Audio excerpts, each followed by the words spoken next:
Hey everybody, welcome to AMC Heroes. It's episode 10. I'm Jon Schnepp, happy to be here. I'm going to talk about all the cinematic superhero exploits that are going on in the world around us. Joining me, as always, is John Campea. Hey, is it really episode 10? It really is. Wow. This is the 10th week we've been doing I had this. it in my head. It was like episode 6 or something. No, I know. We've been rocking Wow. this 10 weeks, and our 10th guest of the show is Vito Lappicola. You'll know him as a co-host on Comics podcast on the Sideshow Network, and I've known him several times. Done a couple of the Comics on Comics at the San Diego Comic-Con and other places with you, so it's great to have you on the show. It's great to be here, you guys. Thanks for having me, man. I love the show, so Right I'm on. excited. Let's nerd out. Let's get into it. Let's talk about the very first topic is Professor X bald. He's bald again, folks. The hunt for a new Wolverine is also on, so let's get into it. We've got a picture of Professor X, McAvoy, getting shaved, getting balded. So, I mean, that's fantastic news for all you comic sweaties and also people who love Patrick Stewart. We see now the character who started out in First Class with a full head of hair is now actually no prosthetics involved, getting shaved bald right there. We also have the news that Hugh Jackman dropped saying definitively that Wolverine 3, or whatever you want to call this Wolverine if you don't count Origins as part of anything, Wolverine, the next one, whatever it's going to be called, is definitively his last time putting the claws on, playing Logan. So let's open it up. John, what do you think of those, both balding and Wolverine? Well, with the Wolverine thing, there's a little bit of an element of I'll believe it when I see it ism to it. It's like, okay, yeah, you're saying this, but I think the thing is Hugh Jackman loves this role. He loves this character. Now, I know he's getting sick and tired, and when you read his stuff and you read what his workout schedule is, like literally, it's a full-time job, the way he has to eat, the way he has to exercise, the way he has to sleep. I mean, it's nuts, and he's been living that for like 10 years, and he just wants to get away from it. I don't blame him, but at the same time, I'm going to believe it a little bit when I see it. But if you are done, Hugh, bravo, sir. Job well done. We tip our hat to you. Thank you so much for all the years of happiness you've given us. With the bald McAvoy, had to happen. It was going to come. Them releasing a picture of it. I said on AMC Movie Talk the other day, this is a cheap pop. This is, when the band gets on stage at touring and they're in Miami, Florida, and they say, "Hello, Miami." This is a cheap pop. It's to get a cheap cheer. Just putting this out online is for a cheap cheer.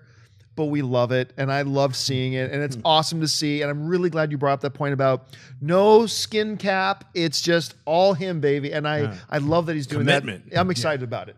Well, there's nothing worse than a fake bald head in a movie where you can see the line. Being a bald man myself, I'm excited that we are going to see a lead in a movie who is bald because there aren't enough bald guys who run movies, in my opinion. I think it's awesome. I think he's an incredible actor for Professor X, the young X. So, I mean, look at that intense stare he's got on his face. You can't really beat that. I think Hugh Jackman is going to stay as Wolverine. I have a weird feeling that they're trying to do another one of those crossovers. I've heard that they're going to end that universe soon, and they're going to reboot it, and they're going to cross over with the Marvel Studios movies. I'm willing to bet that Hugh Jackman would come back for that. I don't think he's going to quit.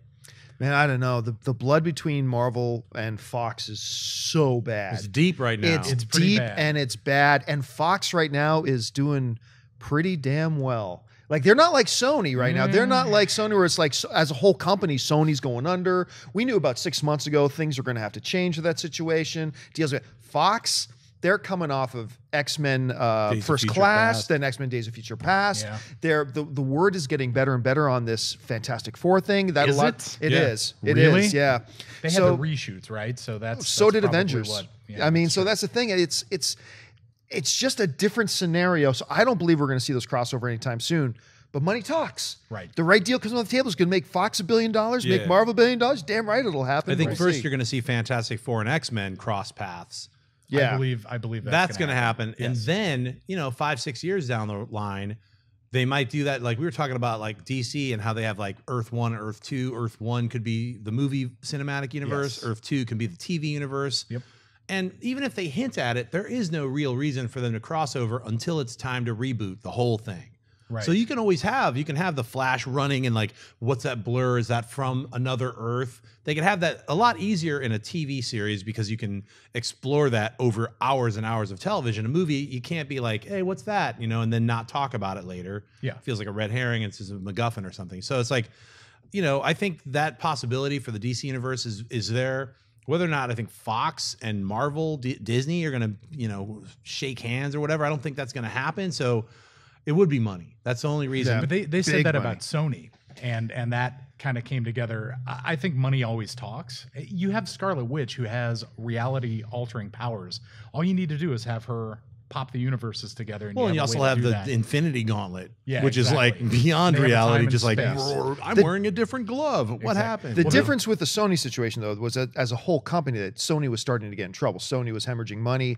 As a company, they were looking like they were in Right. dire straits. There was talks about them axing off their entire film division for Right. a while, and it kind of I had created. not heard that. That's old. Yeah, but they're like their whole company is in. Wow. And I so knew it they kind were of in created trouble, a set of circumstances where, like even 6 months ago, Schnepp and I were both kind of saying, you know what, we've always said you're never going to see Spider-Man in the MCU. Always said it. But then when all the news about Sony being in financial trouble, actually it's more than 6 months ago, it's like a year ago. Yeah, Then it's like, the stage is a little bit different now. Yep. I don't feel like the stage is set for that on Fox yet. But I mean, Fox seems to be, they just set the box office record last year for the biggest year ever for a studio. They're on firm, solid ground. Them and Marvel aren't getting along. They're doing just fine with their Marvel Cinematic They Universe. got Deadpool as well. Remember, And they That's got Fox. Deadpool. And coming Deadpool out. is also in the X-Men universe. But That's what I mean. anything, Yeah. like you're saying, anything is possible. Yeah. It could. It just takes the right set of Yeah, circumstances. handshake. Like, look, we'll still own Wolverine, but you can have him for this movie, and we get Cap. You Think know what I about mean? it. It's Who like, doesn't hey, want to make $3 trillion at the box office? You know everybody. what I mean? Yeah, movies Apparently is, so, is a yeah. business. People forget that sometimes, but it's Yeah. bottom line. It's a business. Yeah. Everybody's making money. Everybody's happy. I think Hugh Jackman is gonna. I agree with you. I don't want him to leave, so it's probably partly that. But I don't think Wolverine 3 is gonna be Old Man Logan. No, so neither you do I. have that opening, just like Sean Connery got back to Bond. You have that never say never. That guy can come back, even though he's I'm done. I'm hanging up the claws. By the way, Schnepp is talking about old news. Sean Connery is not actually coming back to play James That's right. Bond. He's retired. How Just in awesome case would that you guys be, are though? freaking out and you think How that's a awesome scoop. would that be? That would be insane. You'd be I'm like, coming I'm back. just shaking, not Shaken stirred. and not Yeah. stirred. Where's Moneypenny? Yeah. I think Wolverine, even though this might be the last current Wolverine that we're aware of, if they decide like in 5 years they want to rock Old Man Logan, or 10 years, he can always come back and do it, you know? Right. I mean, he's that skilled. Yeah, he really is. He could like become And he's that big. Yeah, Yeah, he's that big too. He can work out and like lose all the flab. He gets all De Niro, like all back De right. Niro. He can lose Takes him 2 lose weeks. that way. Yeah. No, these guys can get in shape in like 3 months. They have those 300 regimens that they put those guys through and stuff. Right. You can get back to shape in no time. And I mean, who here hated, by the way, when Hugh Jackman was announced as Wolverine? Everybody was like, he was tall and he's this, Oh, that. he's and a then when he came Broadway out, performer. Oh god! Who And is then I this saw the guy? movie and I was like, Yeah. screw a short Wolverine. No, but I'll be honest. I did not hate the announcement of Hugh Jackman because it's like I'm just behind when the directors or the producers are casting people. They're doing it for a certain reason. Yeah. And look, some of it. Look, Dolph Lundgren as the Punisher. I mean, it was like. Right. I think it's because that was a product of its time. It was an action movie. People were like, "What do we do with these characters? Just make it an action movie." You know, it's like. Right. That's what I mean. I can't get too bunged up about casting until the movie comes out. That's when you're like, okay, this is horrible. Right. This is what it is, Yes. you know, or it's incredible and amazing. I want more of it. So, that's the Heath especially Ledger thing. You know what I mean? Heath He kinda Ledger, like- all the way back, Michael Keaton, who's this unknown Christopher Reeve? It's like people taking chances, people taking risks, unknowns, well-knowns. Yep. It's all a big risk when you're making a film. So Yeah. it's a big risk. Remember, like filmmaking wasn't like, it's money making. It was always a risk. They'd try to get doctors and dentists. Look, can we get $100,000 from you? We'll put your name up there yeah. as a producer. Yeah. And then usually the movie would not make money, and that doctor or dentist would be like, why'd I waste all that money? Look, it's a write-off. And you got your name in a movie. But then you get a Terminator, which was funded completely by a dentist. So hey, I want to meet that dentist. He's Yeah, like, exactly. he's He's filled like with the most anger and hatred. loaded dentist you've ever met in your Very life. rich dentist. Right. He like lives inside a giant like prosthetic tooth. Yeah. The door opens. Welcome to my home. There's you a know? molar. There's like a I would like silver to see a cap on it. dentist supervillain. All right, moving on. Civil War explodes with more characters. So we've got Captain America versus Iron Man with the Falcon and War Machine and Scarlet Witch. Chuck in the Vision. You, of course, got Hawkeye. He left the farm. Black Widow's involved. Crossbones showing up. There's the big villain, Baron Zemo. You got Black Panther. You also have Agent 13 and an Ant-Man who might just go Giant Man. Now we've got William Hurt back as Thunderbolt Ross. Where does Spider-Man fit into this hero sandwich? Well, let's be clear. There has still been no announcement that Spider-Man is even going to be in this movie. So they say. Yeah. So the report. Remember, the report is that Spider-Man will appear in an MCU movie prior to his own standalone film. We have three MCU movies between now and when that Spider-Man movie comes out. Could be Civil War. Now, I have some sources inside and close to the production that Spider-Man is indeed in this movie, and he plays not the central, but a fairly key role in the film. That's what I'm hearing, but let's be very, very clear. Marvel has not said he's in this movie yet. Right. It's not official in any way, shape, or form, although we know it is happening. I think it's fair to say we'll be shocked if he's not. I mean, they're not saying he is, but we're going to be shocked if he's not. So let's start with Ant-Man, for heaven's sakes. I mean, I think Ant-Man, first of all, I'm happy to hear that he's going to be in Civil War because that just is a progression. It's like, hey, here's Ant-Man. It's not a one-off. He's going to be part of the Marvel Universe. I think Spider-Man might show up in Ant-Man. That just makes sense. Spider-Man, Ant-Man. Why not have a young Peter Parker involved in some remember, scene? that deal wasn't signed until after Ant-Man was done production. I'm just saying, like the after credits or whatever. Yeah, they could do an after credit thing. That's one that would actually make sense to me, at least, or at least introduce Black Panther or Spider-Man. You know how it makes even more sense? Your theory? Okay, so we've been saying for some time that a lot of people are saying, Avengers: Age of Ultron didn't set up Civil War enough. There's still another Marvel movie before Civil War, and that's Ant-Man. And we've been saying for a while, ever since we heard that line in the trailer, that if you give everybody the power of the gods, there's going to be chaos. I've always felt, and I think you did too, that Ant-Man is actually going to play a very, very key part in setting up Civil War. And if that's the case, then I think his appearance in Civil War just kind of bolsters that. But I think this supports your theory about maybe a Spider-Man in a post-credit scene, because if Ant-Man really is going to be used, not only as a good standalone film, but as a segue into Civil War, then where's a better place to introduce Spider-Man than there? In a post-credit scene, give us our first glimpse. They've had time to do that. They haven't announced who Spider-Man is yet, but believe you me, he's already been cast for weeks, if not months. Yeah, they've got their Spider-Man. Trust me, he's already locked up. We just don't know who it is. And so that would be pretty awesome. I would love that to happen. Vito, what do you think? I think it makes a lot of sense because there are, every time one of the Marvel movies comes out, people say that's the one that's going to tank now. They thought it was going to be Guardians of the Galaxy and things like that. Everybody's saying that about Ant-Man. Yep. So it would be really amazing to get the rumor out there, at least, that Spider-Man is going to be in there to get that audience. I'm kind of at odds at how he's going to fit in, but I have faith in the Marvel Cinematic U. I mean, they've proven time and time again they can take characters that aren't exactly the most palatable and make them just these amazing creatures. You know what I mean? So I'm a little excited to see it. I wish Edgar Wright was doing it, but I would actually say he's either going to show up in Ant-Man or maybe, Infinity War is the one that you'd think about, but you want to have kind of a setup. You don't just want him to show up and everybody's like, oh, it's Spider-Man. Like, you have to do something. Yeah. So maybe he's even going to pop up in the next couple of movies. I thought, T'Challa was going to show up in Age of Ultron. And Same here, yeah. So did I. I was so hoping to see that he was going to show up. So who knows how they're going to do it? I mean, we don't know that he wasn't going to be in. Was the deal done with Avengers? He wasn't in the universe at that point, right? Correct. So they couldn't have done even a stinger, I think, probably. Right? Well, Joss Whedon wanted to add Spider-Man and Captain Marvel at the very end. Amazing.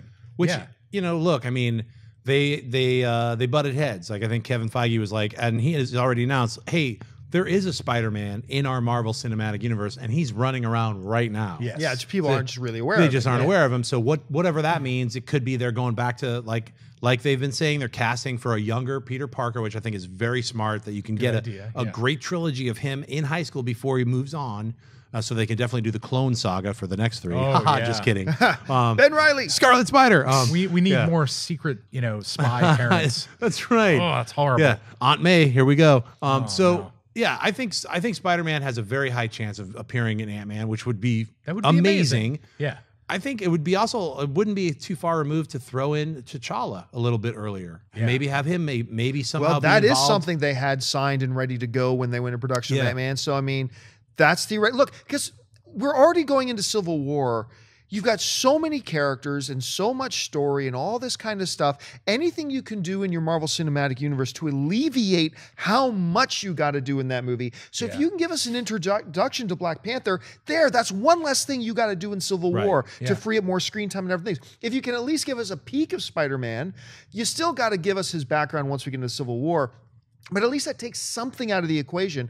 It would just, hey, you got the cinematic universe. Use it. Spread out the weight. Yeah, no spoilers. I did a spoiler last week and we had to cut it out. But I'll mention Claw, that you all know he's in the Avengers. Yes. He's in Age of Adeline.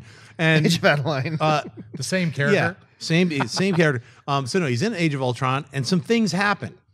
Which then, if you didn't see Age of Ultron, I seriously hope That's a spoiler, Schnepp. What if people didn't know things happen? Things do happen, guys. All right, just cut that part things out. happen. Spoiler, things happen. Yeah, Jon right? Schnepp is ruining it for I everybody. can't believe he said things happen. Mifa so sorry. Oh God. Yeah, I know. We were doing a We were doing a Jar Jar We were thing on earlier such a heavy today. Jar Jar kick. It's really hard to stop once you I know. start. You're making me want to do Jar Jar. Getting back to Binks now, which is Spider-Man, T'Challa, I think, it's a Marvel Cinematic Universe. So if you read issue 13 and issue 57, editor's note, you're going to have to go back and watch this movie. We're not going to catch you up. Yeah. I like that. I like that it's all tied together. And I seriously hope that everything that happened in Avengers Age of Ultron carries through into Civil War. And I know that they've already dropped some hints within their synopsis saying something big happens. And we were talking about, you have a movie that's so crammed. They got the Vision. You got Thunderbolt Ross. And people are like, is the Red Hulk going to show up? Because Thunderbolt Ross turns into the Hulk in the comic book. So there's so many people saying so much that's too crammed. And you're like, no, X-Men Days of Future Past dealt with two completely different set of X-Men. Yeah. Cast members and did it amazing timelines different timelines and did a great job. I think this is one of those films where you'll either see a giant Avengers type situation happen in the beginning and then everything gets splintered off, or you'll see a situation with Cap in the first hour of the movie, then the Avengers come in and then splinter off. So they're all obviously going to pick sides, but we were talking earlier, it's not just going to be superheroes picking sides, it's going to be splitting not maybe our country, maybe our world, and like, how are we going to deal with this threat of superpowered people? Cap is obviously from the military, so is the Falcon. Is the military going to split from our government? I mean, is Iron Man going to be part of our federal government? It's like, how is this really going to, all come together? It's very interesting when you think about it. And, they brought in Martin Freeman and they're saying he's like possibly some kind of interrogator. So is he part of the government, or what side of the government is he going to be on? So we don't know these things. Obviously, we know that it's jam-packed with superheroes, Yes, it is. And they keep saying, well, don't call it Avengers 2.5. I'm like, why not just call it Avengers 3? I mean, instead of 2.5. Well, look at the synopsis of the movies, right? The synopsis they released says, Captain America now leading his new team of Avengers, blah, blah, oh, Avengers 2.5. Yeah, exactly. That's it. This is Avengers 2.5. And my only fear, I've said this before in the show, I'm not really worried about the overcrowding thing, although even I am starting to go a little bit, but fine. I'm not really worried about overcrowding. I'm worried about this not being a Captain America movie, especially after watching Winter Soldier, right? I'm like, you can put in a bunch of characters and still say Cap-centric and make it work, but hearing all this stuff is like, I'm not so worried about the Avengers 2.5. I'm worried about it not being a Captain America movie. So that's my fear anyway. I wonder, though, can they do Captain America Civil War and then make Iron Man Civil War? I'm sure. Even though they haven't announced it. There's somebody watching this right now who's like, get Marvel on the line. But that would have to happen soon with 6 films in between. Right. know? I'm not saying it's even feasible, but I mean, with it being called Captain America Civil War, I still feel they'll be able to keep Captain America the central character. I hope so. I Well, hope you're right. It's pretty clear to me that Cap is going to be the good guy. He's going to be the one. They're going to put Tony Stark as a villain in this because he's the guest star of the movie. The guest star usually ends up the villain. So he's going to be the guy. The that well-intentioned villain. Right. Yes, well-intentioned, he's gonna just be like the in guy. Age of Ultron, the well-intentioned Yes, Tony exactly. Stark. Yeah, exactly. And he's going to be the one who's basically saying this, we need this. And so Cap, I think Cap will be the central character of that movie. How they're going to fit everybody in there is a concern. But as John pointed out, it's really smart to have them all kind of show up, do their little cameos and get out. You have to, I mean, if they're starring in the entire movie, look at that cast. I mean, that's $100 million cast. You haven't even made the movie itself yet. You know what I mean? So I'm assuming, Falcon will fly by once in a while. You get a couple of cameos here and there, but it's not going to be full on, full of it. And at the end of Ultron, I can spoil that, I guess. You do have that new set of Avengers, which reads cheaper set of Avengers. They don't have to pay those guys as much. So you're gonna have Vision and those guys showing up. I think for the most part, the other guys, Thor will show up and go, I disagree. Let's not talk too. Let's not get too much. I'll say this because I love that they changed up the Avengers at the end. I wanted them to desperately because it's like the comics. If you read the old Avengers, you could buy them in trade paperbacks. You'll see all those guys leave. They're like, I got my own comic to be in. Literally. Yeah. They don't say that, but that's literally what they're saying. Like, look, my number's boosted. I'm going to go rock and Journey into Mystery. See ya. And Thor left. And everybody left. Hulk is like, he's too crazy. And they canceled it. He's out. Right. So, you know, they brought in Hawkeye and Scarlet Witch and Quicksilver and Captain America. That was the Avengers for like 15 issues. And I remember as a little kid, I was reading the reprints and I loved it. I absolutely loved that team. Yeah. So to me, and then they introduced the Vision. And they introduced Black Panther. So it's sort of like, it really is going exactly like Kevin Feige is a mastermind by going from what the original 60s Marvel world was, fusing it with the 70s and 80s and 90s. It's like, it's a perfect fusion. So I think it really honors everything that Marvel was and is now. It's a really fun thing. So to see something, even hey, it's Civil War, that came out a couple of years ago, but it's within the same lines as everything that was before it, and with that new interpretation. Like the Avengers was the Ultimates. Yes. You know, so it's really fun. Let me throw a number at you. Yeah. Let me throw you a number at you. Just want to get, because we were talking about Thunderbolt Ross, number at you. The number I'm going to give you is 9%. All right. That's the number I'm giving you, 9%. The chances that Betty Ross shows up in this film, over or under 9%? You first. Ooh, I'm going to say over 9%. Why? And let me say, the actress who played her, Jennifer Connelly.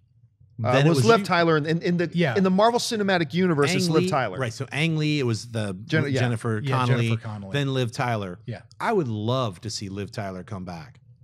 I'd like to. I would love to. Over or under 9%. I'm going to say over 9% because we were talking earlier about how we were questioning if War Machine was going to go against Tony and how that creates conflict. Having her show up with what they set up with Black Widow and the Hulk in Age of Ultron gives you a nice little love triangle to play with. He's got the two women who are there. He's conflicted between the two of them. But unfortunately, Ruffalo's not in it. They haven't announced him yet. No, Ruffalo has said that he's not in it. Really? Yeah, Ruffalo said. Yeah, Ruffalo has definitively said he's not in now Civil War. Now it goes down below 9%. Now it's below 9%. Now it's like 2.5. But they could do that side reference. Well, we're still looking for Bruce. Yeah. To have him his face on a monitor or something. You know, they love doing that. So they did that with Natalie Portman. Speaking of, I know this is a long segment, but there's a lot of stuff that came out this week that's all centered around Civil War. Yes. They dropped this morning that the Thor comic book, the female Thor in the comics, just like the Falcon is Captain America now in the comics, Thor has been a female. Yes. For like the last It's a really good run, by the way. It's a great run. You should be reading it. They announced it's Jane Foster. Nice. It's Jane Foster has been, because she's had this mask on the whole time, so you don't know this. But as Jane Foster, she's battling cancer. So when she becomes the female Thor, she's this superpowered god. Nice. But when she turns, it's like just like Donald Blake, he used to have that limp and he was a doctor. So they're playing with that origin. And then that made me think, Thor Ragnarok, you have Captain America Winter Soldier, Crossbones, the death of Captain America in the comic books. Yep.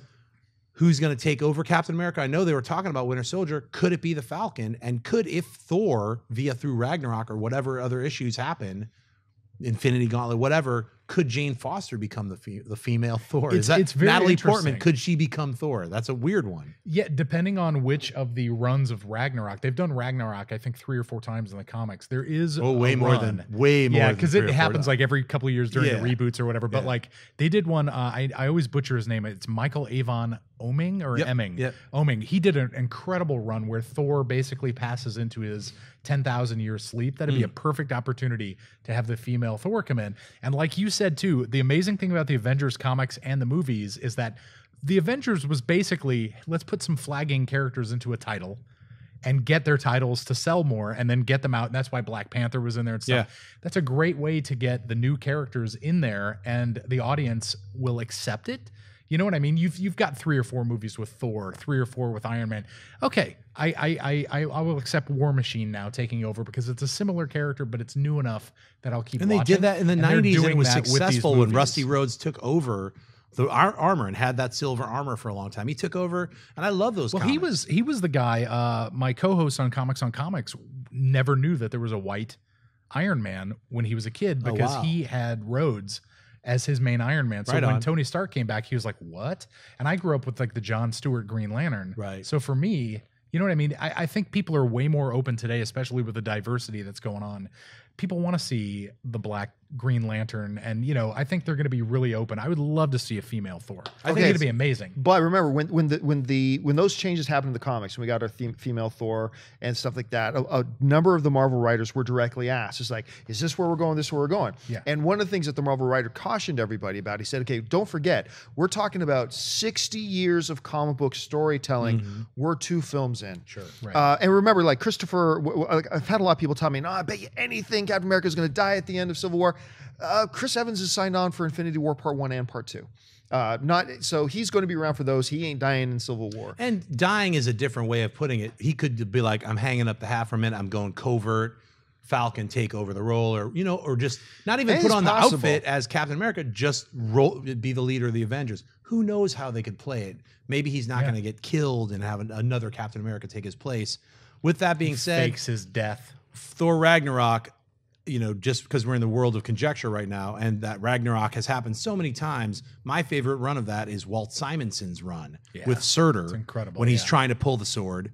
And that is where Beta Ray Bill, another one of my favorite flip around like character spin outs, back then when it wasn't something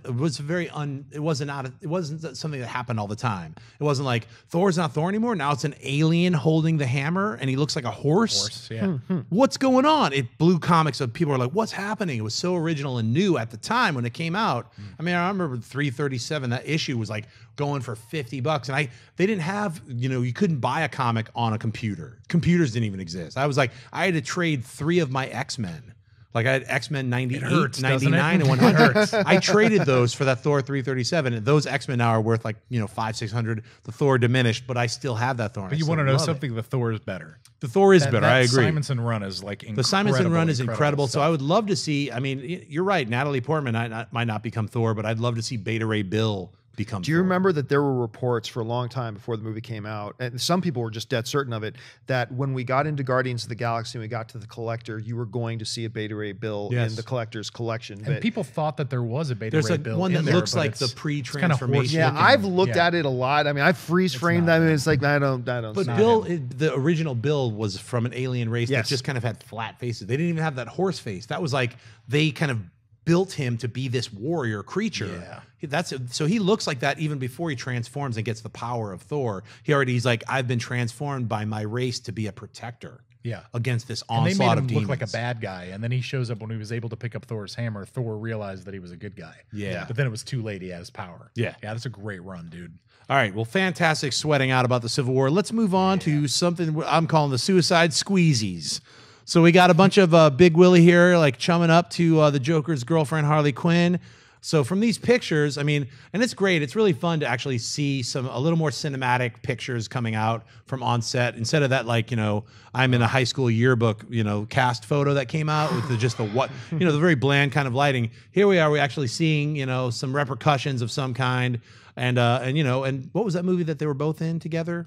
It was Focus. Focus. Yeah, Focus. Focus. I was gonna say Chance, but no, you're right. It's Focus. Yes. I like Chance better. Focus was like, is this Focus Pictures? Right. Why is it called Focus? And the logo's the same. What are we supposed to focus on? Yeah, I can't focus on this. Will Smith or Margot Robbie? So yeah, I know what I'm focusing on this right here. This is like, I guess, is Deadshot and Harley Quinn. They're a little closer than maybe the Joker might be into right now. It's from those pictures. I don't know if that's actually from the movie or what's going on. Yeah, you never know, right? Yeah. I think that is from the movie, very, very much. I think it's just a scene where he's got to pick her up. I doubt there's a love triangle thing going on here because, look, they can do whatever they want in the movies, granted, I'm just saying, but from the traditional Harley Quinn Joker ain't the jealous one. Harley Quinn is the one who is psychotically obsessed with the Joker. You're right. And Joker is just often kind of whatever, sort of thing. So they may be playing it differently in the movie, but can we bring that picture up again just for a second, Dennis? Because I just want to point this out. Somebody brought this up. There he is. Take a good look at Will Smith there. I saw somebody take a picture of Will Smith there and do a great meme of it. And it says at the top, taking from The Dark Knight, it says at the top, you either die the prince And at the bottom it says, "Or you live long enough to become Uncle Phil." That's and look hilarious. at look Man. at that picture. That's unfair. That is Uncle Phil. He doesn't right look like there. Uncle He Phil. looks exactly like He looks like Uncle a very in shape. He looks like a buff Uncle Phil. buff Uncle Phil. Totally buff Uncle It's Phil. like Uncle Phil if he went to the gym instead of going All to the the donut time. shop. Yeah, I don't think Uncle That's Phil in reality hilarious. could even be holding Harley Quinn. He'd be like, "Oh, I'm having a heart God, attack." I had not seen that until you said that, and now I won't be able to get it out of my head. Now I see Uncle Phil. Thanks, John. Now, am and I person who the wrote only that in. one? When they, obviously everybody went crazy when they showed this Joker with the tattoos and stuff like that. I'm surprisingly okay with this iteration of Harley Quinn. I think she looks amazing. I think she's going to knock it out of the park with that bat, hopefully. Yeah, right. But I mean, you know, she I think is going to really be the focus of this movie. She's going to blow people out of the water. The rest of it kind of looks a little cheesy to me. But again, I'm getting to that point in my life. You know, I'm a fanboy and I get like worked up unnecessarily. Don't hold it too close, You Vito. know, Let and it go. I loved the Suicide Squad comic, the John Ostrander one of the Sure. 80s. I really want to see this like do well. And I think David Ayer is an incredible filmmaker. He's one of those guys, he either, you know, like hits a perfect game or he just strikes out. I'm hoping this is a good movie. I want to see DC. We talk about it all the time on the show. I want to see DC do something really amazing. Man of Steel was a letdown for me, but I want this to be a good movie. I want Batman versus Superman to be a good movie. I'm hoping for it. So you know, this looks pretty cool to me. I think them picking David Ayers to do Suicide Squad, especially coming off of Fury. Now, Yes. I had some problems with the end of Fury, like why are they having these 10-minute conversations when there's all these guys attacking their Battle going tank? on. Right. That was my biggest problem with it. But that one tank battle sequence was one of the best choreographed tank scenes I've ever seen in my entire Huge tension too. life. Huge emotional tension watching Ooh, that scene. and It he was knows how incredible. to shoot action He's sequences.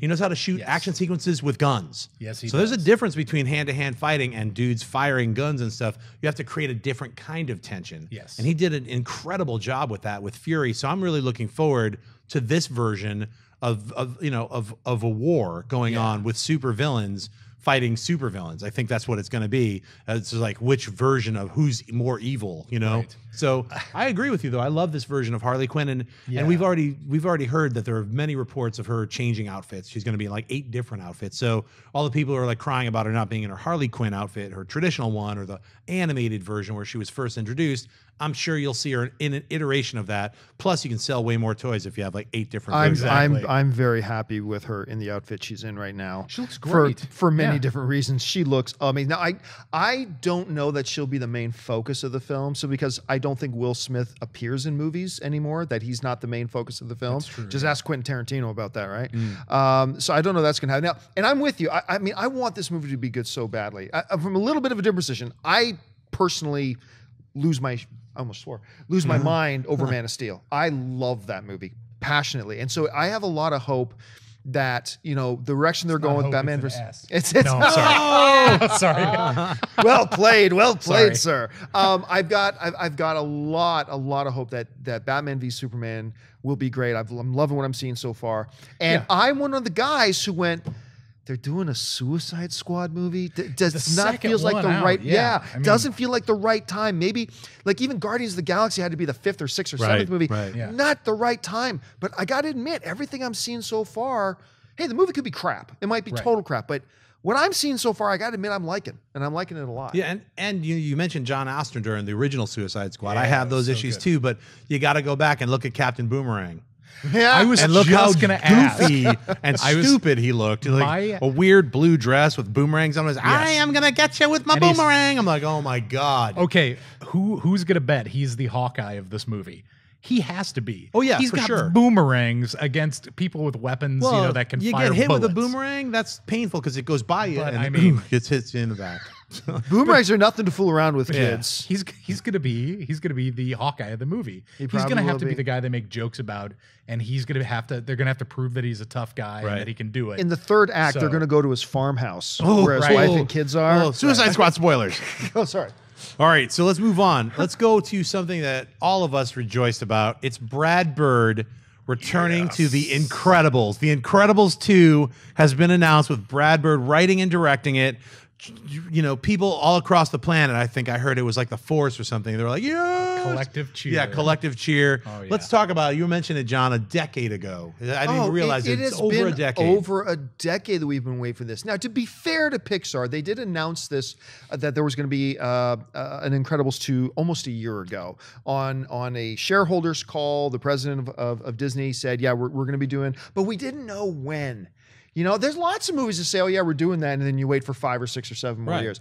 For Brad Bird to come out now, right before the release of Tomorrowland, which you'll get our review of Tomorrowland later once the embargo lifts, and to say, my next project is this. And started talking about Star Wars, say, hey, I've been approached by Lucasfilm. We're talking some Star Wars, but I've already started writing Incredibles. Already got my pages. I got to focus on that first, get that out of the way, and then we'll see where things are. So he's not saying he's going to do Star Wars, just that he's talked to them.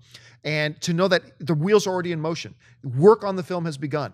That is, we made up that word, the tangibilization, that it's actually happening. Wait till we see our first still. I'm going to lose my mind. Right. So I'm so pumped for this. Yeah, what an incredible film The Incredibles was. It really was. Like, finally, it was like, they finally got the Fantastic Four right, and it's called The Incredibles. Yes. Like the 60s fun version of what those superheroes meant to us. They were able to encapsulate that into that film and bring with it all of the things like the supervillains of the 90s. And so they were able to really, they got the zeitgeist of what it was to be a superhero, the fun part of it, the frightening part of it. So many elements of The Incredibles. I just remember I could not believe how much fun it was. How much fun it was to see a 3D animated superhero film versus just seeing, you know, what we had already been used to seeing, like live action interpretations. This one just nailed it so hard that it's always been a gut punch every year that we've not been able to say, when is The Incredibles 2 happening and is Brad Bird involved? Yes. And it's probably going to be worth the wait is what I'd have to say. I didn't want to see it in any other shape, form other than by Brad Bird, but we had to wait for him to do a bunch of other movies first. So yeah. Well, I'm excited that he might do a Star Wars movie. I think he's one of the greatest directors of our generation.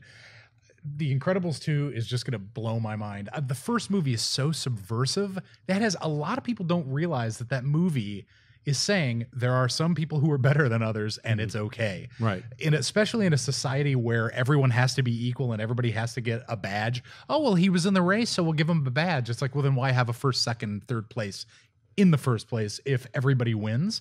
And I love that scene in the movie where Dash says, you know, but I want to be able to run and show people things. And the mom says, you know, everybody's special in their own way, Dash. And he says, but by saying that, it means that nobody's That's special. just another way of saying nobody is. Yeah, and it's so subversive. It's such a subversive movie for its time. I want to see what he's going to do with this and how he's going to, like, thrill us again.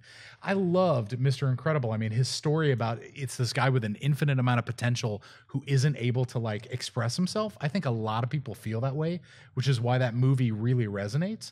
And I'm wondering how he's going to, you know, take that to the next level.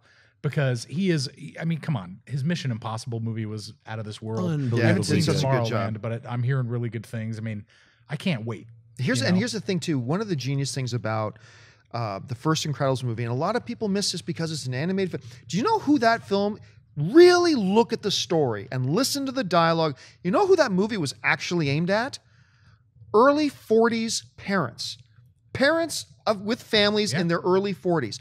The whole, like, the underlying impetus of everything in this is you've got a father now who's at an age in his life, he's got a family, he's now looking back longingly at the days of his glory, back in his youth, stuff like that, whereas he's got a wife who's now struggling with him about the struggles and the issues of trying to make sure you don't miss the growing up of your family. In longing for those other things, that's great, but you are at the same time missing the most important things right around you. And the development of not only the relationship of, you know, the married couple, but also the understanding of their relationship to their kids and stuff like that. It's a very mature movie, which kind of always highlights what we've said about Pixar. Pixar don't make kids movies. Right. They make movies that are kid friendly, but they are not kid movies. And I think Incredibles is just the best example of that. Yeah, that is the bar, Yeah. pretty much, for all the Pixar movies. And that's true. I mean, a great example of any Pixar movie is when you can take your whole family there and everyone's going to enjoy it on different levels. Yeah. So let's move on to a portion of the show that I call Minor Mutations. It's quick news bits, just little nuggets that dropped over the last week. Number one is Ryan Reynolds. He's sticking to the landing. He dropped this amazing image of him in action. You could see the little motion capture dots around his eyes, which leads me to believe that this is an actual real image. You never know anymore because we were tricked with the Harley Quinn and Joker tattoo. You know, Glam and Gore, you guys got us. We really, you know, we were like, hey, we didn't say it was real, but it looked really real. So I don't know if this is real or not, but it's from Ryan Reynolds, so I'm pretty sure it's real. He also wished Happy Mother's Day to all the moms everywhere in his Deadpool, the best way that only Deadpool can. The more that these kinds of things happen with Deadpool, the more I cannot wait for this movie. It just feels like it's gonna be a really fun superhero film with tons of humor. We got Tom Hardy once again in the news talking about how he's gonna be in a movie, a DC movie that he can't talk about yet, but he's cast in it. He's one of the leads, and he's dropping no hints really, other than that it's a fantastic DC property. So okay, just quick correction though. Yeah. I just read an hour before we started the show his actual interview. Okay. He's not signed. He's talking to them though, right, with an idea he says will blow everybody away. Yep. But he says this is what he says. His line is, "It's not even a movie." I don't know what that means. It's kind of hard to figure out what he's talking about. Yeah, he was signed on to Suicide Squad, wasn't he? Yes. He was supposed to play, I think, Rick Flag, and then he dropped out. And then there's also been rumor. I read an interview with him where he said he wanted to play the Punisher for Netflix. Right. And they're rumored to be doing that. I'd actually rather see him, you know, do Punisher, but I love that guy. I think he's one of the greatest actors of our generation as well. Man, if he and Brad Bird made a movie, minds would have blown. But I can't think, you know, I read that description that he gave of this movie. I have no idea what property that would be. It could be anything. I couldn't and tell. we talked about this earlier, like actors and actresses love to conjecture about what the next giant role that they should or could play, even if it's not even in the running yet. We don't know if they're talking to him about Punisher, or if that's even a thing about Netflix. But he's just saying, hey, I'd love to play the Punisher. A lot of people, you know, actors be like, I'd love to play the Punisher too. So, but when Tom Hardy says it, you might listen a little bit longer, like, maybe he would be a good Frank Castle. So you never know. Great Spider-Man inside Ant-Man. I think we talked about that already. Spider-Man could possibly be inside the Ant-Man movie, waiting to get out in some way, shape, or form. That's just a rumor. It's a conjectured kind of thought process right now that all of us at this table would like to see happen. And last but not least, we got Megan Fox pictures all over the internet. Her appearing in Turtles 2 with the original April as well. Yeah. The actress's name, I believe, is Hoag. Hoag. I think it's Hoag or something. Yeah. But yeah, so that they're obviously making Teenage Mutant Ninja Turtles 2, and both John and I liked it. I was late to the game. We're both shocked that we liked it. Yeah, no, I waited like probably till it was like the week before it was leaving. I guess I'll go see it. Then I was like, wow, that was kind of enjoyable. I actually liked it. I haven't gone to see it. I have a problem. I didn't go see the Fantastic Four movies because I just saw the trailers and I was like, to quote Christian Bale, good for you. Good for but you, I'm not saying it sarcastically. I felt that way about the Teenage Mutant Ninja Turtles movie. I loved the originals. I have some of the original, you know, black and white issues locked away in a vault somewhere. I wasn't so sure, but I will say I'm very excited that Stephen Amell is going to be playing Casey Jones. Oh, wow. I think he's a really good choice for that character, and he brings, he's got pretty good choice in roles. So now it's making me want to go back and watch that original. I was upset that Shredder wasn't Japanese, but from what I understand, a Japanese guy is playing Shredder. He was. Oh, he was? Yes. Oh, is that a spoiler? You haven't seen it William Finkner? No, William Finkner. William Finkner is in the film, but he's not Shredder. He's not Shredder. You're blowing my mind. Yeah, okay, now I'm gonna have to watch this movie. And the action is really great, and there was like a lot of Turtles fun. Yeah. And I'm not even a Turtles fan. I read the comics, the first few, and that was it. The black and whites. Yeah, the black and whites, and then they came out with radioactive hamsters from Mars or some other. There was a whole bunch of spin-offs of other animals with powers, and I was like, you know, I'm more like the straight up superhero guy, you know, and then later went into crime fiction. I just didn't get into the animal stuff. So, you know, I didn't get into Omaha the cat no dancer. longer I wasn't furry. into that animal stuff. So, but you know what I mean? So it was sort of when the cartoons came around, I was already like, I think I was in college or something. So it was like, I missed the boat on the cartoons and even the first few movies, I think. Were just, you know, I was already like off, you know, getting drunk and doing drugs and stuff. So it was like, you know, Turtles. Those would have been perfect movies for you. Cowabunga! What are you talking about? Yeah, so, you know, when this Turtles movie came out, I was like a lot of true fans of the Turtles, they were like, I can't believe when we first reported about it like 2 years ago, where it was like, Michael Bay's making them aliens. Remember that? Oh, He's like, there's not radioactive I'm sure sauce they were or going anything. to do that when he. Oh, yeah. found out no, that I everybody was know. mad I know that they were going to do that. Yeah, And so- then remember, then they pulled it off the release schedule. Yes. It got delayed like 12 months. Right. And then all of a sudden, this new script came out of it where they're not aliens from another dimension. They didn't, though. To be honest, they didn't really describe where that special sauce came from. Which is fine. I mean, Right. if the sauce is from a meteorite and alien origins, that's all. I think everybody would be totally cool with that. Right. But saying the Teenage Mutant Ninja Turtles are actually from another planet, From it's like, Planet Turtle. You know, Yeah. you're like, And they always rock it down in their shell. And you're oh, like, I know. how would the shell survive Gamera? space? What? Yeah. you know what I mean? Gamera. That would have been fantastic. They should. Now- Gamera should make a cameo. I have to ask, in that movie, did they make the hint, because it's hinted in the comics that the radioactive, gel was what gave Daredevil his powers? No, they did not do that in the insinuate movie? that at all. No, because All right. because the comics could, because it was a truly independent comic where they're like hint, hint, nudge, nudge, and in fact the covers were straight out of Ronin and Daredevil. It was like an homage to Frank Miller. Yep. So that none of even a hint of the Okay. flavors there. That's So- all right. I guess you can forgive that. Yeah. So here we go. We're going to rock it into our next segment called Superhero Flashback. This week, we are going back in time to 1994. The Crow.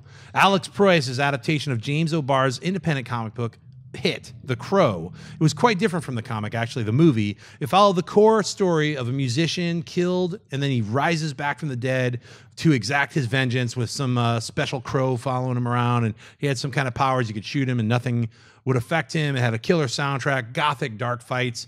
Brandon Lee was the Crow, and he did an incredible job. Unfortunately, he didn't have those powers in real life, and a blank ended up misfiring and shot into him, and he died while they were making the film. And which is always an incredibly sad thing when you hear about anyone in any production dying in any part of the field, on camera or off camera. It's a horrible thing. Death sucks, and it's horrible to die while you're doing your job. But I think Alex Proyas and the rest of the crew, instead of giving up on the film, they were able to come up with a way to keep Brandon Lee's performance there. Brandon Routh's in the movie? I know. I almost said Brandon Superman Routh. Sorry, shows up. Brandon. To keep his performance there, and by doing some trickery and some, remember, this is 1994. There wasn't like, the amazing technology of computer graphics that we have now. They still had it. They were able to like, hey, we can motion track this face and this and that. So they were able to piece together with a body double some of the scenes that they weren't able to get that were kind of early on in the beginning of the movie. They had already shot all the action scenes. They had already shot all the end of it. As you might know or not know, in films and in television, mainly in films, you can shoot out of order. So a lot of scenes, like we're shooting the ending first, then we're doing the beginning, then we're going to go to the middle, then we're going to shoot parts of the beginning again. So everything's out of order. So as an actor, you have to keep, your focus is like, am I angry in this scene? Where am I in my development as a character? So a lot of those things come into line. This had that going against it. It was like your lead character's dead. Your lead actor is gone. Yeah. How do you finish this film? And I think even with that battle in front, I mean, when I saw The Crow in the theaters, knowing that Brandon Lee died, a horrible, mistake death. The movie is fantastic. It really is. Yes, really does a great job at creating this gothic mood, this idea of vengeance, this idea. It's a horror movie as much as it is a superhero film. What do you think, Vito? Well, it's funny because you and I are old enough to remember that stuff. There wasn't a lot of goth culture around until The Nightmare Before Christmas, right? And the Crow came out. Those two movies came out, and it just exploded across the the landscape. I loved The Crow when it came out. I was a big Bruce Lee fan as a kid. I was really happy to see Brandon Lee kind of like stepping up to take the mantle. It broke my heart that he died during that movie. Look at how big of a star. I mean, you look at these photos that we have of him. He's got massive charisma in these still photos. I mean, the guy just had what it took to be a major star. And it's weird to think that in an alternate universe out there somewhere, there's a Brandon Lee, series of movies that everybody, or maybe he would be fat now, who knows. But I thought The Crow was incredible. Not, regarded by many as a big precursor to the current superhero movie. Right. But I mean, it was a comic book film when I think Blade had.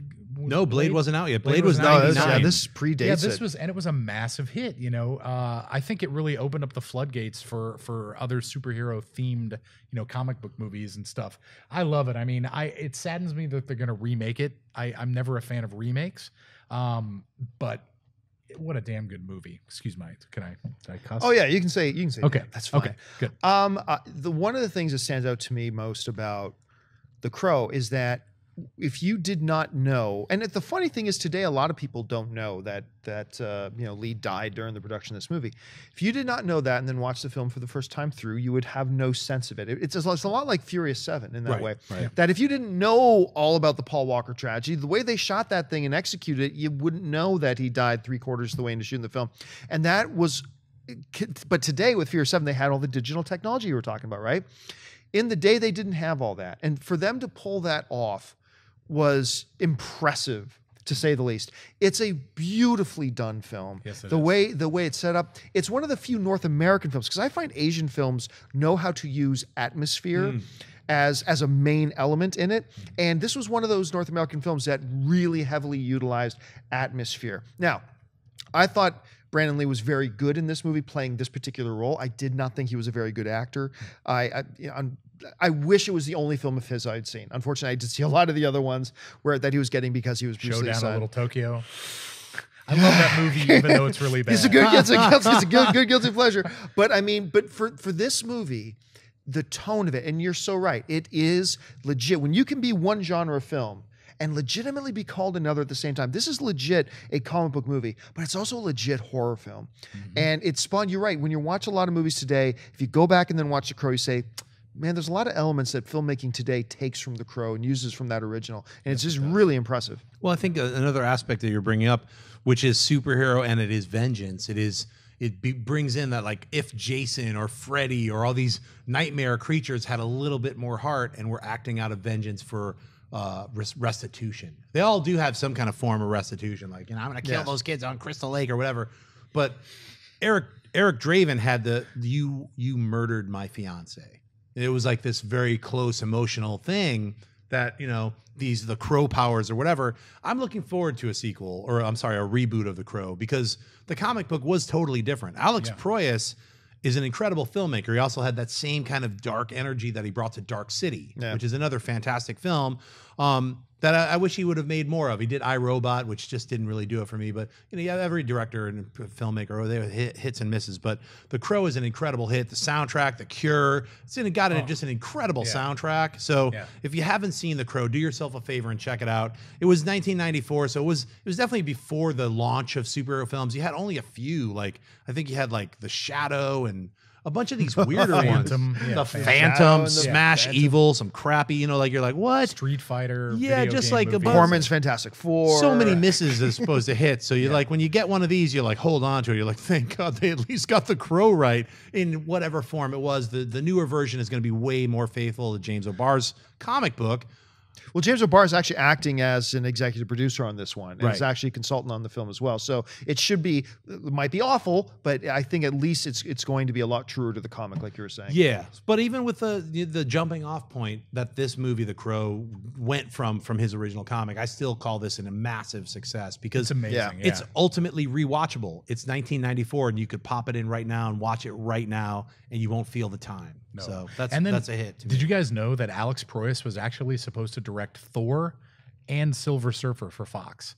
Wow. And the reason he didn't was because he'd gotten a lot of, which was The Crow. Crow, I think, was a New Line, but it was one of the movies he worked with where he was at Fox, and he said that they messed with him so bad that he would never go back and work for them again.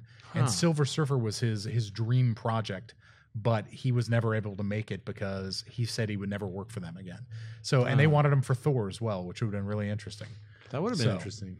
Been a much darker Thor. Yeah, that's definitely like, cool. What if it's Thor would have Was there black anything hair. about why he didn't do Thor?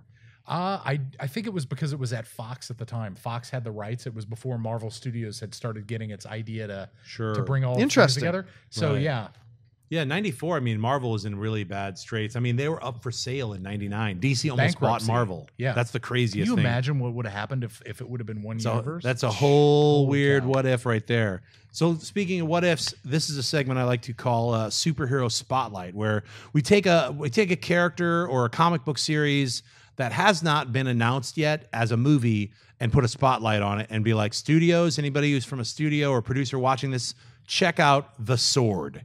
Okay, this is a series done by the Luna brothers, and it is an incredible story about a young woman who discovers this incredibly powerful sword. It's been hidden for thousands and thousands of years.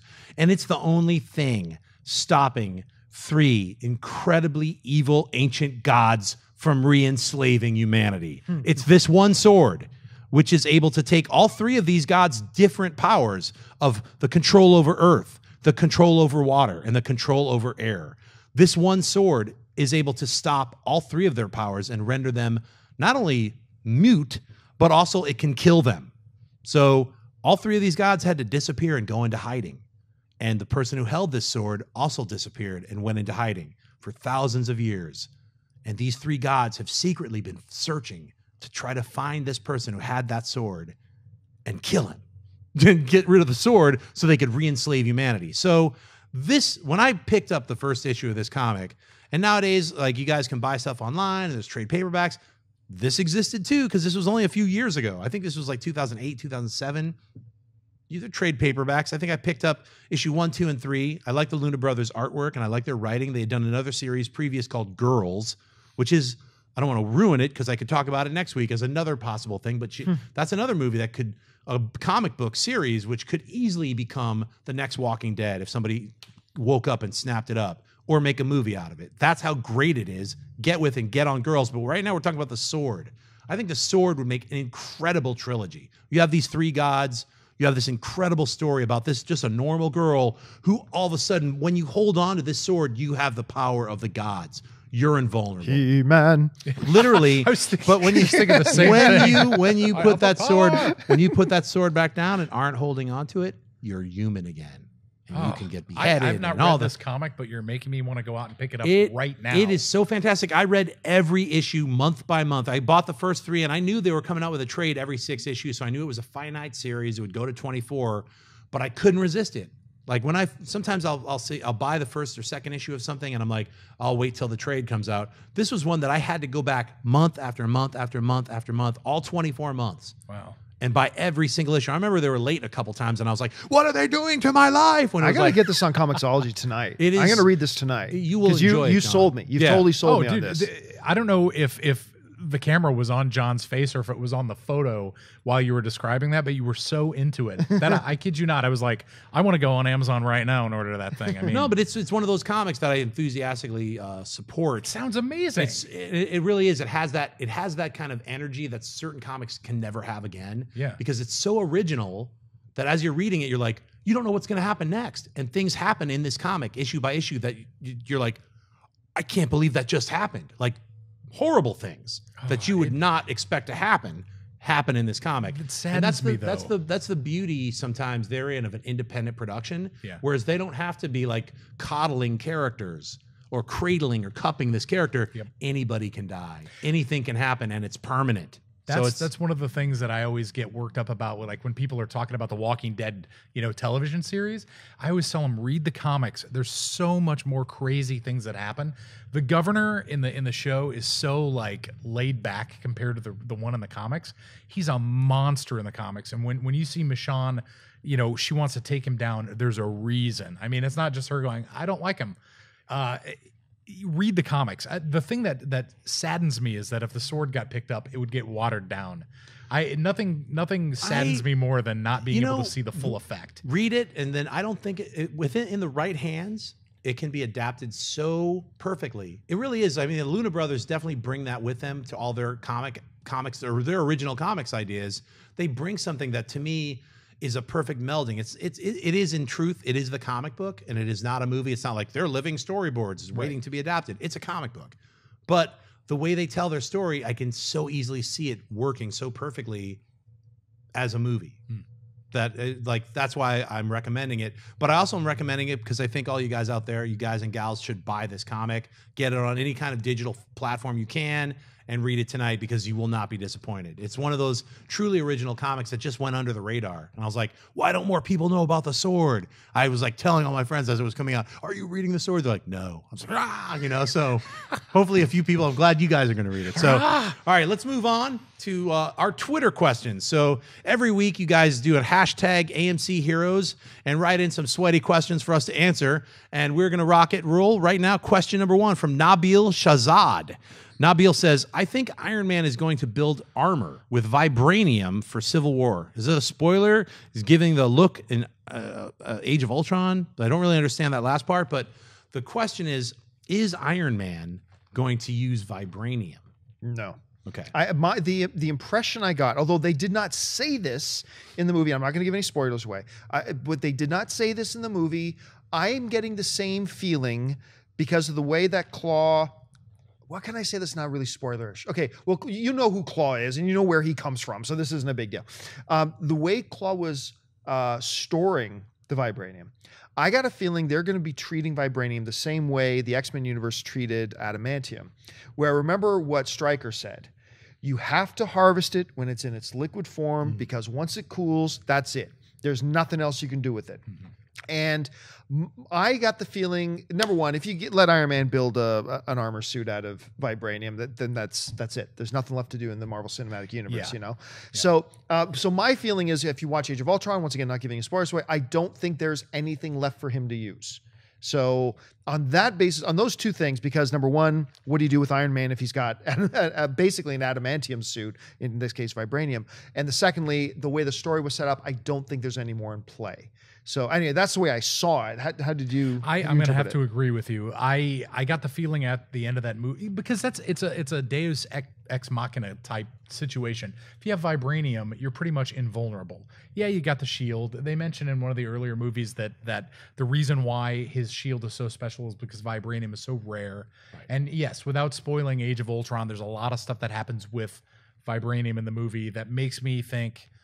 Yeah, I think they're trying to do that to downplay it in the future. It was just their way of getting Black Panther to show up to give him a reason to enter the arena, and then the vibranium is going to take a back seat. I would differ with both of you guys. I think vibranium, there is still vibranium. It's rare, but the only place you can find it is in Wakanda. Right. And that is what gives Wakanda their, in the Marvel universe, they have a very high stakes in the world because they are the keepers of the most rarest of the rare metals, vibranium. I think whatever trickling amount there's left, wherever it is and whoever is in control of it, it is Wakanda and it's T'Challa. And henceforth, that brings him in because it's like, I'm going to get Claw for whatever reasons happen in Age of Ultron. That's going to bring him out and it's going to bring out, whatever Black Panther's outfit is. I'm sure his claws are made of vibranium or he's got some form of vibranium. I don't know how his outfit's going to be done in Civil War, but I think we're going to see him in a Black Panther type outfit. Did you see the costume they released? They officially released an image of a Black Panther costume last year when they did that big announcement of the next phase. Yeah. Costume looks like it's going to be like a bodysuit, a little bit like the actual, fabric that Daredevil used without any of the armor on it. Right. So he does have metallic claws in the picture. So that may make a little sense. Yeah, I don't know if I'd want to see Iron Man in a vibranium suit because he's pretty much invulnerable at that point. Yeah. So it doesn't, you don't have one of the fun things about Tony Stark is seeing the suit get destroyed and he has to come up with a really brilliant way to figure out how to win anyway.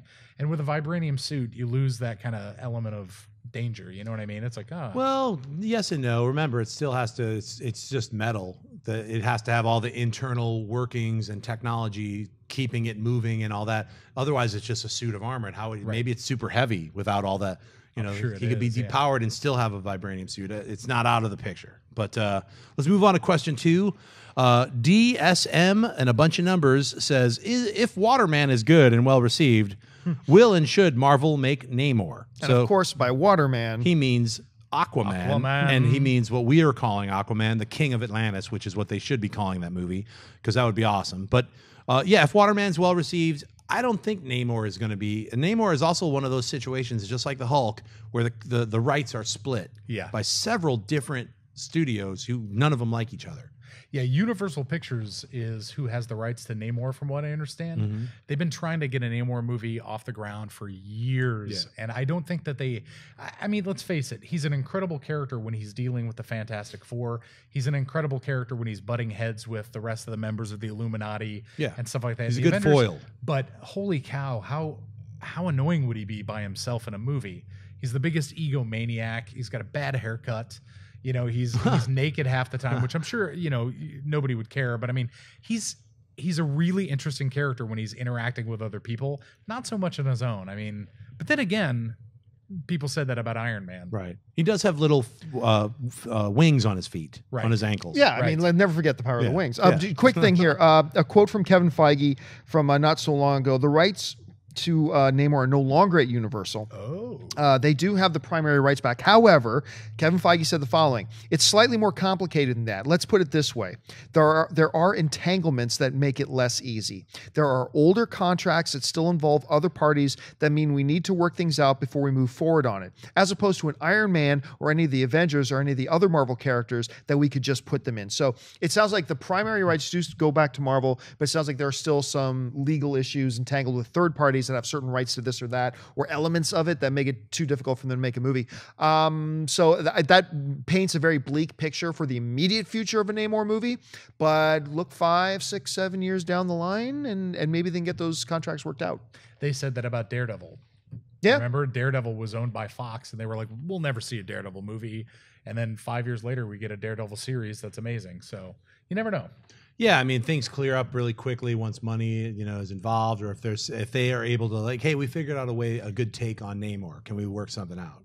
Yeah. But up until that time, I see, Kevin Feige's very smart, and also to not even really even worry about it. It's like, look, we own hundreds of other amazing characters who are free and clear of any kind of rights entanglements. We don't have to talk to anybody about anything. We're just going to make this movie. As a side note, I really would have liked to have seen Joe Carnahan's Daredevil that he was working on for Fox. Same here. I would have You very dig much. it? I would have been interesting Joe to see. Carnahan is a great director. I mean, I love him from Narc, so it would have been something special. But hey, look, we got the Netflix series, so that's pretty awesome. Yeah. Question 3: Nathan Belt asks, "Would you like to see a big screen adaptation of DC's Vigilante? Packs a pistol and a song." So, if you guys remember Vigilante, I have no recollection of Vigilante. he is a guy who kind of like wears an all-black suit, kind of like almost like a sporty kind of blue-white. Just what's something It's like a tracksuit. Yeah, it's like a tracksuit with a hood and red visors, and that's exactly what he is he is a vigilante. I remember buying the series when it first came out in the early 80s as a kid.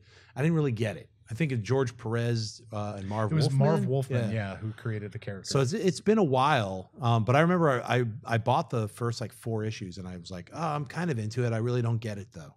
And then I stopped buying it because I didn't really follow it. It's like he was a good guy, but he was also a vigilante. So he's very much in the same vein as the Punisher.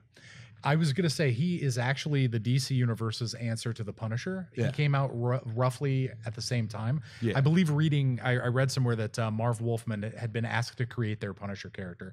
He's a little bit too like he's like a cross between Daredevil and the Punisher. Yes. Because he had like the day job where he couldn't really do much about injustice.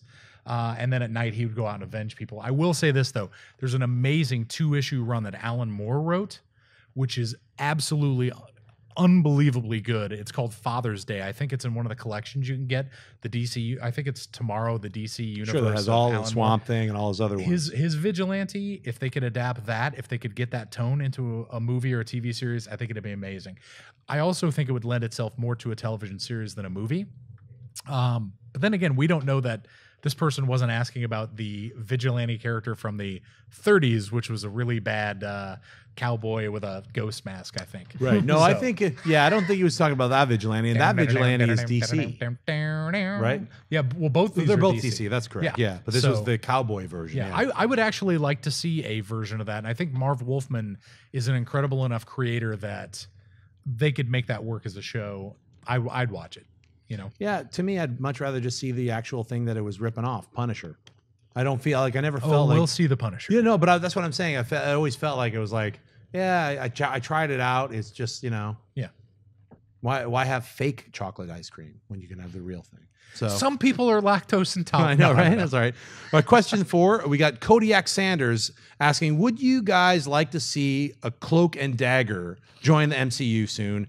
Maybe in a Netflix film or on the big screen. So Cloak and Dagger, what do you think? Yes. I'm going to hop in before you have a chance, and I apologize. No, feel free. I think Cloak and Dagger was one of my favorite, the limited series that they did, Terry Austin and Rick Leonardi. Yep. Such an amazing, comic that 4 issues really like blew up the universe for me.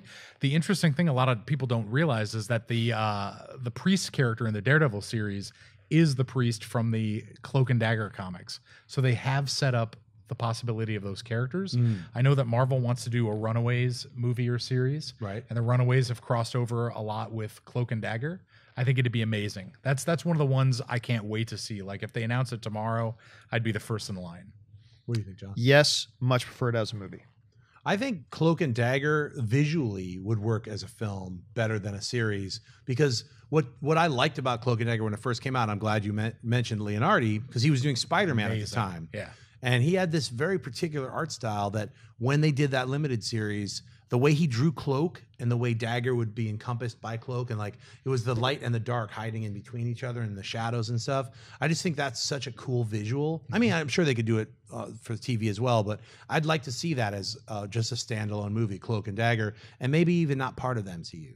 I would like to maybe just see it outside of the Marvel Cinematic Universe. I don't even know if that's possible anymore. If you're like, no, if you're playing with the Marvel world, it has to be part of the Cinematic Universe, or at least not so like Daredevil once removed.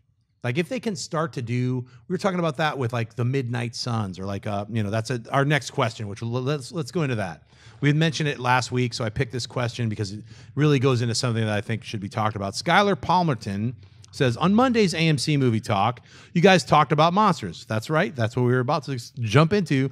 What are your thoughts on a Midnight Suns movie? So a Midnight Suns movie would entail getting Morbius, getting Ghost Rider, getting Dracula, the Tomb of Dracula, maybe throwing Frankenstein in there, getting the Werewolf by Night, getting all the monsters of the Marvel Cinematic Universe, maybe to say fight Mephisto or go against some of the other demonic characters or altered characters from the Marvel Cinematic Universe. I think that's a great idea. It's a great way to reintroduce Blade as well. Yes, It's just a great way to take all of the macabre and darker horror elements from the Marvel Universe, bring them all together into this larger picture, but make it a little removed from the actual Marvel Cinematic Universe. You could mention Avengers Tower. Just like Daredevil, you have a shot of the skyline, and there you see Stark Tower, Avengers Tower. There it is. We're part of this universe, but we're not centered in this universe. I think that would be a fantastic way to incorporate Marvel's creepy supernatural side, just as they are approaching Doctor Strange, which has to approach the creepy supernatural side of Marvel. One of Doctor Strange's greatest villains is Nightmare, a character who is a living nightmare. It's like Dormammu, a creature from another planet with a flaming head.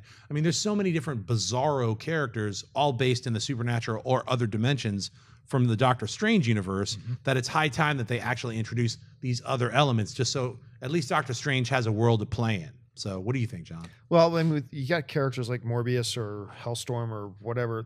Right. The comparison of the question is to that of like the Monsters universe that we see coming from Universal. To me, it feels a lot more like a Suicide Squad. If you really think about it, if you break it down, that's what something like this would feel like. So once again, you're playing, the problem still exists that you're talking about a world right now that is incredibly crowded.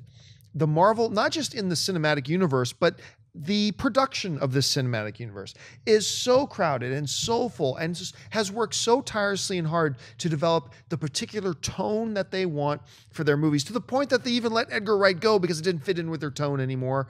Right. So I would say that this is a difficult proposition. It's a very difficult proposition. We consider how many other characters they're already committed to and they want to develop and all this kind of stuff. Tone-wise, they might be able to start bridging the gap with Doctor Strange. They may be, but it still just feels too crowded. I think it's wishful thinking at this point. I would like to see it. I would disagree about the tone, just because I think Marvel has done an incredible. There's a weird thing that you can do with comic book movies in particular that can't be done with a lot of other genres. Is that you can read an issue of Rocket Raccoon and it's funny, and then you could see him in a Guardians of the Galaxy comic and he's a dead serious character. And for some reason, people don't seem to notice that there was a transition there. You know what I mean? You could do Batman as a Lego character. You could do Batman as a dark character, as a 66 character, and people will buy it for some reason. And I think that with the Marvel Universe in particular, you look at DC and they're making everything dark, which I feel is a mistake, because you can have a Daredevil character in a series where he's a dark character. And then you've got Agent Coulson running around who's really lighthearted and goofy. And I think you can totally make those worlds connect and collide. And when they come together, those characters will work because you're setting a tone elsewhere and then introducing them into something else, and people will just buy it. So I definitely think, I mean, one of the things I was worried about with the Marvel Cinematic Universe was that Thor wasn't going to be a god and things like that. And they kind of explained that it was a science and things like that. It does take away from the fact that there may actually be some kind of supernatural elements, but I think you can introduce those things to that universe and it works fine. It's a world where a man puts on a suit and flies around and doesn't get killed when he falls. And, you know, in real life, Iron Man, the first time he fell 50 feet or 100 feet, you're still in a metal costume. You're going to get smashed. Your bones are going to be destroyed. You know, we buy it and we like it. And I think you could totally do a horror. You know, it would probably work better as a series, a TV series, and then you throw them into the movies once in a while. But why shouldn't, you know, Doctor Strange run into Ghost Rider? Well, it's such a good fit. I think the Marvel Cinematic Universe has dealt with, like you said, Thor. They kind of, what you call magic, we call science. That worked.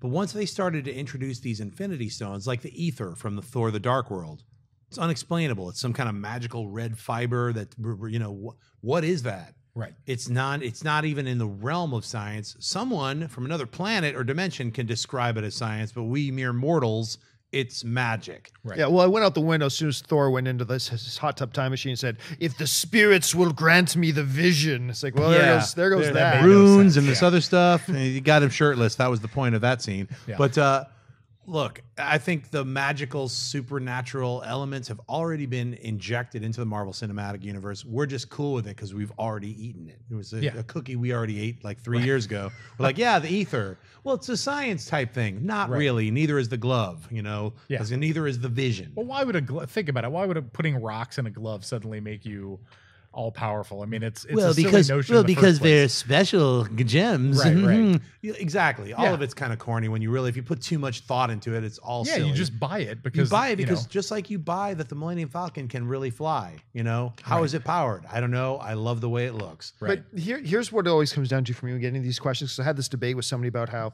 you know. We were talking about Robin. I'm not going to go into this again. Just the issue about Robin is, hey, I don't believe in this cinematic universe that this Batman is the guy who would take a 12-year-old child and bring them into a gunfight with a bunch of mobsters. Right. That doesn't work. And then somebody would inevitably say to me, yeah, but John, you liked Hit Girl. Hit Girl, what you said was great in Kick-Ass, blah, blah, blah. And I would say, yes, but Kick-Ass was a silly, ridiculous comedy. And that's her dad got killed. And her dad gets killed. And in Batman, it is not. And then what they would inevitably say to me is, well, you got a guy dressing in a bat suit fighting crime. That's not realistic either. Yes, but there are different levels of unrealistic. And here's the thing. I'm cool with suspending disbelief. You tell me in your movie, your cinematic universe, what is our level of disbelief that you want us to have? Man can just make a suit, a guy from Asgard, blah. You're setting up your rules. All I ask as an audience member is stay consistent with whatever rules you set up. Don't break them. Yes, if you say this is the level of ridiculousness that we want you to suspend your disbelief up to, great. Conduct yourself accordingly, and I'm in. Don't start doing this, though, and saying, oh, look, now Thor brings along, I brought along my friend, Hipsy, the magic munchkin. You know, then it's like, wait a minute. He has 40 swords, 40 hammers. Getting outside Take him down, that structure you set up for us, you're breaking your own universe's rules. So anyway, that's where the line gets drawn for me. No, it's very true. I mean, it's the kind of thing where levels of power come in, where you're like, how high and how fast can he fly? All right, I'll accept that. Then all of a sudden he's going around the world and turning back time, like the Superman movies. It broke it a little bit for me. Even as a kid, I was like, Superman can't do that. Where he throws his magic S and Jan is like, the saran wrap sticking on his chest. Yeah, he's like, that's one of my powers, as well as multiplying Kryptonian. Myself. What? Yeah, what was that? That was Richard Lester farting all over the movie. Unfortunately, that wasn't in the Richard Donner I still cut, love that movie regardless. I know. So, I mean, I do too, but it's like you get to those points where you're like, it is the suspension of disbelief and then people not knowing where they're breaking it. So you as a fan are giving in to like, all right, I believe all this stuff is possible. Once again, we go back to tone. Like, what kind of movie am I watching? If I use Amazing Spider-Man 2 as a reference, who is Electro? He's in Batman and Robin. Who is Spider-Man? He's in the older Spider-Man movie. You put them together, and then the Green Goblin's somewhere in the middle. The tone was all over the place, so it lost me. Like, not even before halfway through the movie, because I didn't know what movie I was even trying to. That was enjoy the it. joke that I made after I saw Amazing Spider-Man 2. I was like, it was the greatest Batman, Joel Schumacher Batman that was never made. Yeah. It was so complete. Like, what was that character all about? Spider-Man loves me because he talked to me on the street for 2 minutes. Like, this complete, I don't know. I also have a problem with the Spider-Man movies because everybody's, for some reason, comes out of Oscorp, like all the villains. But shit, you know what? Why is From nobody- the trailer from The Amazing Spider-Man 2, it made sense to me because it's a 2-hour movie. You don't have time to describe, like, this guy has, these powers from this, or this guy, the Vulture, was an old man who was very angry about something, and he created these vulture wings. It seems a little more silly than saying, hey, we have these vulture wings that were all developed from this one guy who was like, here's from an eel, here's from a spider, here's from a cobra, here's from a... So it made sense to me as far as Oscorp goes. But then the movie came out and it ruined everything. Yeah, and then it didn't make sense All anymore. right, here we go with a last question. Skylar Palmerton asks on... Oh, wait, that was our last question. Now we're moving on to the bonus round. This is it. King of the big kids. This is the extra sweaty question of the week. Do you think She-Hulk will pop up in the MCU, or is she too campy? What do you think, John? Okay, here's the thing. This always comes down to people who... I always get crap from people who can't seem to wrap their heads around that there are differences between the comic books and the movies. It's too campy. It's too campy. I don't think you're going to see Kevin Feige go into Eraserhead and Son of Eraserhead. Like, no. She-Hulk is not going to pop up. Hulk is, in this universe, a once in a galaxy creation. He is one of a kind. He's not suddenly, oh no, my cousin happened to fall into the same machine I did. Woo, now she's She-Hulk. No, they're not going to do it. It's too campy. I had a friend of mine who actually wrote a great hit song called She-Hulk Boy. That is, we had a lot of love for She-Hulk in our apartment complex, man. We love She-Hulk. But no, it's too campy. For the movie universe, no, it doesn't work. What do you think, Vito?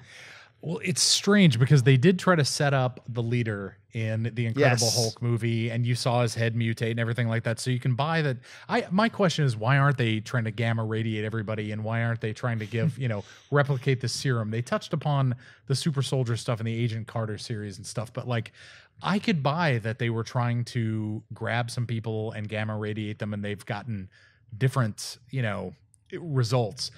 I'm not so sure I'd want to see... I like She-Hulk. I think she's a great character, but like, I might want to see her as Jennifer Walters arguing a court case against Matt Murdock. Yes. I don't think that she would full on become a really usable character in that universe. Again, she's way too powerful, and you'd have to do it as a TV series. And, I can't see it as a movie with her breaking the fourth wall and things like that. Then again, ask me again after Deadpool comes out, because he's going to be doing that, and he's going to be in that. Let's just go into the name, first of all. She-Hulk. Right. When you really break it down, it's a really silly name. She-Hulk. Why is it? What is that? It's like, it turned into some kind of a Hulk, a She-Hulk. It's like the dumbest title, the dumbest name really ever. Yeah. I mean, there's a lot of dumb names. I mean, Spider-Man, if you break everything down, it's somewhat simplistic and weird. But She-Hulk is really stupid when you really break it down. I don't think the reason She-Hulk was created was, in the first place, Lou Ferrigno, the TV series, was the rights issues. There was a rights issue. So Marvel was like, we have to come up with another Hulk. What about a She-Hulk? I'm sure Stan Lee was like, Stan Lee. I don't know. I've got one, She-Hulk. Yeah. It's Hulk, but it's a she. Yeah, it's just She-Hulk. That was a great Stan Lee. Yeah. That was a really good So Stan Lee. that series came out, and not many people bought it. It wasn't like a Captain Marvel, a female Captain Marvel. It was, or a Ms. Marvel. It was like, this this lawyer becomes this version of the Hulk, a She-Hulk. It's like, that's such a 70s notion too. It is. She's a lawyer, but she's also a Hulk. and she's a She-Hulk. Yeah, Right. She was in Fantastic Four for a while, and I they've loved her done in some Fantastic very Four. good things with her in the comics. I agree. I loved her as a replacement to the Thing when the Thing went off into the Secret Wars, the very first Secret Wars kids, and She-Hulk replaced him. It was great. It was like, wow, this it changed the dynamic of the team, because it wasn't this like kind of like, too bad I'm full of rocks and stuff, like kind of a bummed out thing most of the time. It was like this very proactive woman who was like, she's also a lawyer, but then I think at that point she was like permanently the green She-Hulk. Yeah. I can't remember, but I remember like as a kid, I was like, she's a hot green gal and she's powerful and she knows what she wants. And she started dating Wyatt Wingfoot. She was like Tourist Satana, but green. Yeah, it was like a Russ Meyer fantasy. It was like, and also a really strong role model for gals. She was a lawyer. She was smart. She wouldn't get taken advantage of. So it was one of those things where you had best of both worlds. would it work now? I don't know. I mean, I'm much happier with the characters that they're bringing into the Avengers live action films as is right now. Talk to me in 10 years when there's like, a bunch of other weird characters. Yeah. And it'll be But like, you do have a point, John. How do you introduce that character into the canon now? I mean, I was looking for you, and I happened to be in the room when the machine turned on, and Right. coming up with a way to create that character without it being completely schmaltzy right now would be. well, I drank I that think out of the soda that had question. some of the irradiation in it or Right. whatever. It's like, yeah. Like the Well, rampaging Stan Lee. yeah. Stanley as Stan Hulk. That's it for us for episode 10. Thanks for tuning in. Once again, you could hashtag AMC Heroes. Write us in for our questions next week. And I'd like to thank everybody on the panel for starting with John Campea. Where can people find you online? Well, you can find me on AMC Movie News all over the place. Just follow us every day there. Don't forget to subscribe to our YouTube channel. And you can follow me on Facebook and on Twitter simply at John Campea. And our guest, Vito. Vito, where can people find you? And if You can find me at SideshowNetwork.tv on my show Comics on Comics. You can also find me at Comics on Comics on Twitter or at Vito Lappicola.